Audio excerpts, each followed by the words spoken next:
সরকারের কোন সিদ্ধান্ত নিচ্ছেন, কেন নিচ্ছেন, কতটা যৌক্তিক সিদ্ধান্ত নিচ্ছেন, এসব নিয়ে নানা প্রশ্ন। ইতিমধ্যেই অপারেশন ডেভিল হান্ট শুরু হয়েছে, আপনারা জানেন। স্বরাষ্ট্র মন্ত্রণালয় এই উদ্যোগ নিয়েছে, যৌথ বাহিনী অভিযান পরিচালনা করছে, অনেকেই গ্রেপ্তার করা হয়েছে। স্বরাষ্ট্র মন্ত্রণালয়ের পক্ষ থেকে একটা ব্রিফিংয়ে বলা হয়েছিল রোববারে যে যেসব দেশে বিপ্লব হয়েছে সেখানে পরাজিত শক্তিকে কেউ রাখেনি, আমরা অতটা অমানবিক হতে পারিনি, পরাজিত ফ্যাসিস্ট শক্তির মতো আমরা অমানবিক ও নির্দয় হতে পারিনি, কারণ মানবাধিকারের জন্য জুলাই আগস্টে আন্দোলন এবং অভ্যুত্থান হয়েছে। কথাটা খুবই সুন্দর, তবে একটা বিষয় মাথায় রাখতে হবে যে ইতিমধ্যে প্রশ্ন শুরু করেছে যে সময়টাতে এই অপারেশন ডেভিল হান্টের ঘোষণা দেওয়া হয়েছে সেই সময়ে দেশে বেশ কিছু অরাজক ঘটনা ঘটেছে। তার পাল্টে কিছু ঘটবার সূচনা যখন হয়েছে বা লক্ষণ যখন দেখা গিয়েছে তখনই কিন্তু অপারেশন ডেভিল হান্ট শুরু হয়েছে। এবং প্রশ্নটা সে কারণেই যে এর আগে যে অনাচারগুলো ঘটলো সারা দেশে সেগুলোকে প্রতিরোধ করবার, জানমাল রক্ষা করবার কোনো চেষ্টা কেন স্বরাষ্ট্র মন্ত্রণালয় উদ্যোগ নিল না, সেটা অনেকের মধ্যেই নানা সন্দেহ তৈরি করেছে। আর বাংলাদেশে এই ধরনের অপারেশন, সেই অপারেশন গ্রিন হার্ট থেকে শুরু করে তার আগে পরে নানা নাম দেওয়া অপারেশনগুলো নিয়ে কিন্তু নানা সময়ে নানা রকমের সন্দেহের অবকাশ তৈরি হয়েছে, নানা রকমের প্রশ্ন উঠেছে এবং কিছু কিছু যৌক্তিক অভিযোগও তোলা হয়েছে বিভিন্ন মহল থেকে, মানবাধিকার সংগঠনগুলো থেকে, এবং সেগুলোর প্রমাণও মিলেছে। আমরা এখনো 5ই অগস্টে যে থানাগুলো থেকে লুট হয়ে যাওয়া অস্ত্র উদ্ধারের কোনো চেষ্টা দেখিনি। এতদিনই অপারেশন কোথায় ছিল, কেন করা হলো না, সেই প্রশ্ন কিন্তু তোলাই যেতে পারে।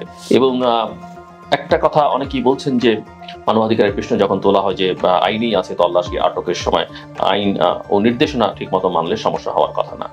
5ই আগস্টের আগে থেকে সেনাবাহিনী মাঠে আছে আমরা জানি, এবং তাদের ম্যাজিস্ট্রেসি পাওয়ার দেওয়া হয়। দেশে চলমান যৌথ বাহিনীর অভিযানের মধ্যে কিন্তু অপারেশন ডেভিল হান্ট শুরু হয়েছে। আমরা চাই যে সরকার যেন এই বিষয়ে অত্যন্ত সতর্ক থাকেন যে কোনো মানবাধিকার পরিস্থিতি যেন খারাপের দিকে না যায়, কারো মানবাধিকার যেন লঙ্ঘন না হয়, এবং একই সঙ্গে এটাও আমাদের প্রত্যাশা থাকবে যে পুরো বিষয়টা রাজনৈতিক উদ্দেশ্যে যেন ব্যবহৃত না হয়। অনেকে বলতে পারেন যে রাজনৈতিক উদ্দেশ্যের কথা কেন বলছি, সরকারটা তো একটা নিরপেক্ষ সরকার, নির্দলীয় সরকার। এটা বলবার এখন খুব একটা সুযোগ আছে বলে মনে হয় না, কেননা ইতিমধ্যে এই সরকারে থাকা অনেকেই একটা বিশেষ দল গঠন করবার প্রক্রিয়ার সঙ্গে যুক্ত আছেন। যারা সেই দলে যুক্ত হবেন তাদের মধ্যে কেউ কেউ সরকার থেকে পদত্যাগ করবেন বলা হচ্ছে, কিন্তু এই প্রক্রিয়ার সঙ্গে যারা যুক্ত আছেন সবাই পদত্যাগ করবার সিদ্ধান্ত এখনো নিচ্ছে না। আর এই প্রক্রিয়াটাকে সমর্থন যে সরকার প্রধান নিজেও করছেন সেটাও তার লন্ডনের ফাইন্যান্সিয়াল টাইমস পত্রিকার সঙ্গে ইন্টারভিউতে কিন্তু প্রকাশিত হয়েছে।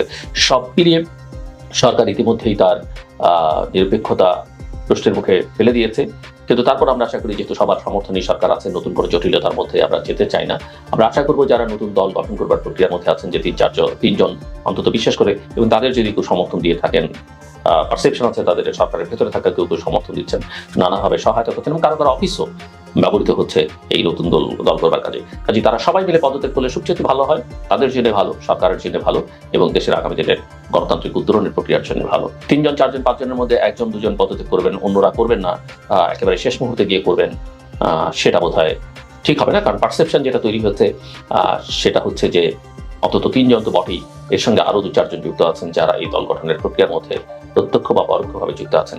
এবং এটা মাথায় রাখতে হবে যে রাজনীতিতে পারসেপশন ম্যাটার করে। আপনি ভালো করলেন কি খারাপ করলেন তাতে খুব বেশি যায় আসে না, পারসেপশনকে মানুষ কিভাবে নিচ্ছে, কিভাবে দেখছে, সেটা অত্যন্ত গুরুত্বপূর্ণ।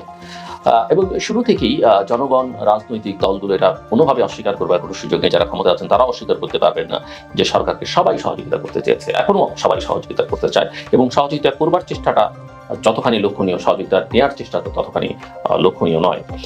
কিন্তু সরকারের ভূমিকা দেখে এটা মনেই হয় যে অগ্রাধিকার ভিত্তিতে যে কাজগুলো তাদের করবার কথা সেসবের দিকে তাদের খুব একটা মনোযোগ নেই। এবং আমাদের উদ্বেগটা, উৎকণ্ঠাটা এই জায়গাটাতে যে কোনো ঘটনায় মনে হচ্ছে দেশে যেন সরকারের অস্তিত্ব নেই। বিশেষ করে সাম্প্রতিককালে 32 নম্বরের বাড়ি ভাঙচুর থেকে শুরু করে সারা দেশে যে তাণ্ডব হয়েছে, তাতে সরকার, পুলিশ, সেনাবাহিনী কোনো কিছু ছিল এটা তারা প্রমাণ করতে পারেনি। পুলিশ বলেছে যে তারা চেষ্টা করেছেন, চেষ্টার কোনো লক্ষণ আমরা দেখিনি। সেনাবাহিনীকে আমরা 32 নম্বরে যেতে দেখেছি, আবার তাদের চলেও আসতে দেখেছি। কেন তারা গেলেন, কেন ফেরত আসলেন, তার কোনো সুস্পষ্ট ধারণা আমাদের কাছে নেই।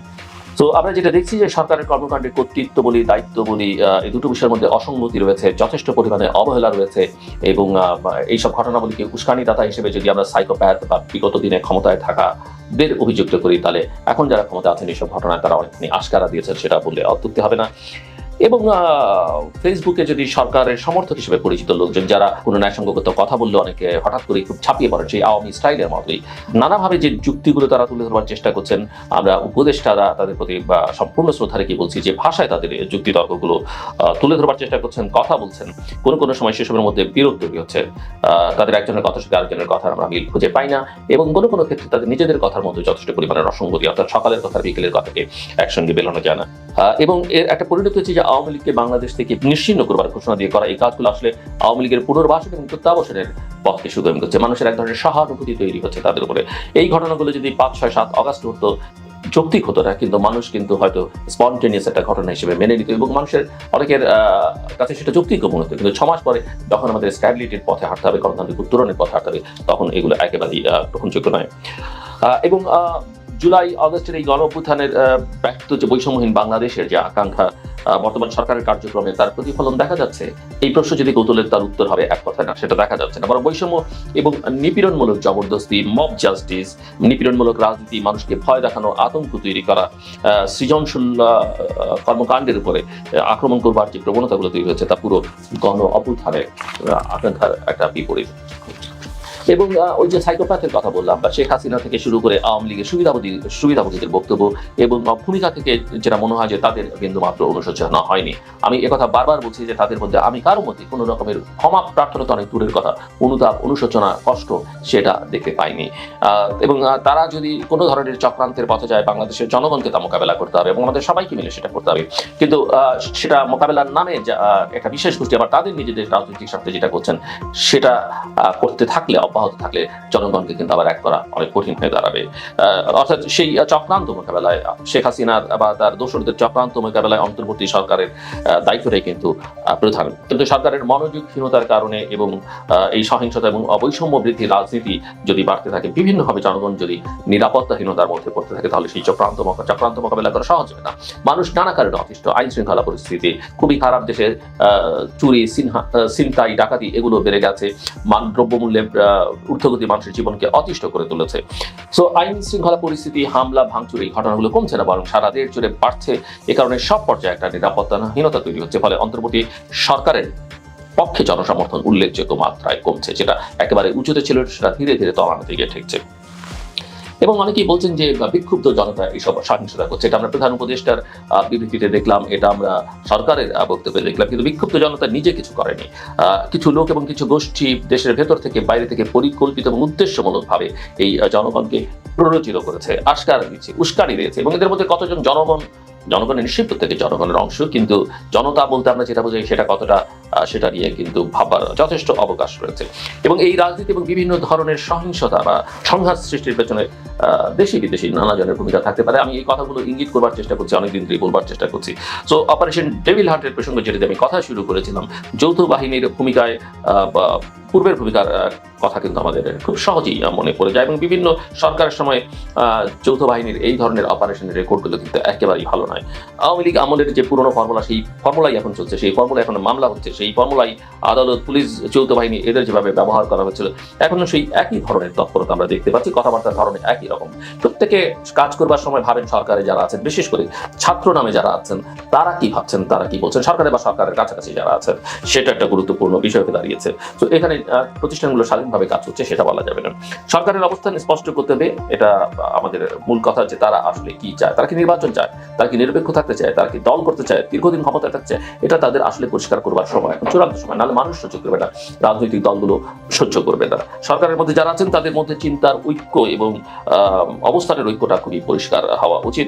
আরেকটা বিষয় হচ্ছে যে রাজনীতির বিভিন্ন পক্ষ, রাজনৈতিক দলও অন্তর্বর্তীকালীন সরকারের কাজে এখন আর সন্তুষ্ট নয়, সেটা কিন্তু পরিষ্কার। সাম্প্রতিক সহিংসতার ঘটনা কোনো রাজনৈতিক দল সমর্থন করেছে, এমনকি কোনো ছাত্র সংগঠন সমর্থন করেছে, আমরা বিভিন্ন পত্র পত্রিকার রিপোর্ট থেকে কিন্তু সেটা দেখতে পাইনি।